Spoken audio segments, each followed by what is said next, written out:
இந்த முறை அரசியலிலே தோற்றிட்டால் உட்கட்சி கலகம் வரும்.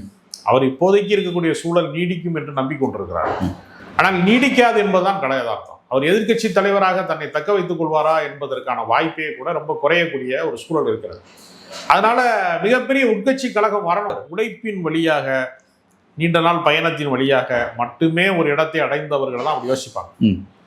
இது அரசியலிலே குறுக்குவெட்டு வளர்ச்சியில நீங்க திடீர் முதலமைச்சராக நீங்கள் 34வது இடத்துல இருந்தவர் முதல் இடத்துக்கு வர்றதுக்குல, அப்ப திடீர் அதிர்ஷ்டத்தை நம்பி அந்த இடத்தை அடைந்தவர்களால அவர்கள் இன்னும் நம்பிக்கிட்டே இருக்கிறாங்க. திரும்ப இந்த இடம் நீடிக்கும் அவங்க நம்பிக்கிட்டே இருக்கிறாங்க.